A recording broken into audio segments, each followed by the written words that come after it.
মঙ্গলবার রাতে ইসরায়েলের অতর্কিত হামলায় আতঙ্কিত হয়ে পড়েন সিরিয়াবাসী। রাজধানী দামেস্কের দক্ষিণাঞ্চলের কিশুয়ে ও দেরা শহরে বোমা হামলায় প্রাণ হারান বেশ কয়েকজন। ইসরায়েলি প্রতিরক্ষামন্ত্রী জানান, হামলার লক্ষ্যবস্তু ছিল সামরিক স্থাপনা। সিরিয়ার দক্ষিণাঞ্চলকে ইসরায়েলের জন্য ঝুঁকিমুক্ত করতে এমন অভিযান অব্যাহত রাখার ঘোষণা দেন তিনি। এর মাত্র একদিন আগে জাতীয় সংলাপের আয়োজন করে সিরিয়ার অন্তর্বর্তী সরকার। এ সময় সিরিয়ার ভূখণ্ড থেকে ইসরায়েলি সেনা প্রত্যাহারের আহ্বান জানান নেতারা।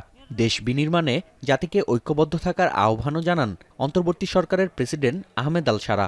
ফুরসাতুন ইস্তিসনাইয়াতুন তারিখিয়াতুন নাদিরা আলাইনা ইস্তিগলালু কুল্লু লাহযাতিন ফিহা লিমা ইয়াখদুমু মাসালিহ শা'বিনা ওয়া উম্মাতিনা ওয়া ইয়ালিকু বিতাদহিয়াতি আবনাইহা।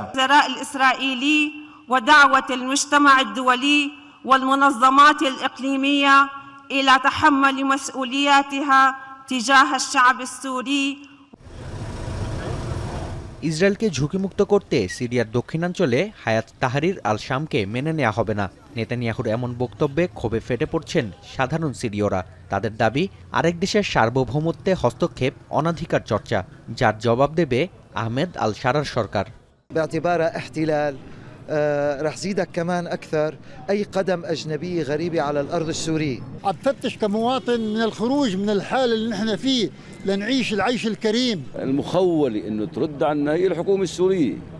نحن غير مخولين بالرد على حكومة নেতানিয়াহু حكى। এদিকে যুদ্ধবিরতি সত্ত্বেও লেবাননে হামলা অব্যাহত রেখেছে ইসরায়েল। মঙ্গলবার ইসরায়েলি হামলায় পূর্ব লেবাননে প্রাণ হারিয়েছেন কমপক্ষে 2 জন। আইডিএফের দাবি, হিজবুল্লাহর অস্ত্রগুদাম ধ্বংসে চালানো হয়েছে এই হামলা। ইরান সফরে দেশটির পররাষ্ট্রমন্ত্রীর সঙ্গে বৈঠক করেছেন রাশিয়ার পররাষ্ট্রমন্ত্রী সের্গেই ল্যাভরভ। এ সময় দুই নেতার মধ্যে পরমাণু কর্মসূচি সহ বেশ কিছু বিষয়ে আলোচনা হয়। বৈঠক শেষে রুশ পররাষ্ট্রমন্ত্রী জানান, তেহরানকে আবারও পরমাণু চুক্তিতে আনার জন্য কূটনীতির মাধ্যমে সমঝোতা চলছে। অন্যদিকে ইরানের পররাষ্ট্রমন্ত্রী বলেন, মার্কিন চাপ ও নিষেধাজ্ঞার কাছে নতি স্বীকার করবে না পেজেশকিয়ান প্রশাসন।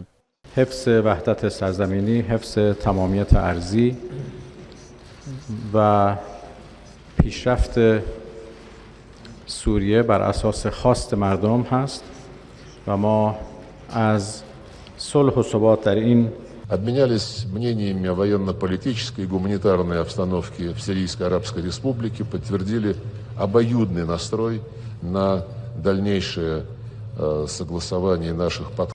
এর আগে ইরানের প্রেসিডেন্ট মাসুদ পেজেশকিয়ানের সঙ্গে সাক্ষাৎ করেন সের্গেই ল্যাভরভ। নাফিয়া আরমান মনন, এখন বিশ্ব। সানবিট সব দিবে সামাল। সানবিট ম্যাজিক প্রেস ডিশওয়াশিং এর মাথা ঘোরানো সলিউশন।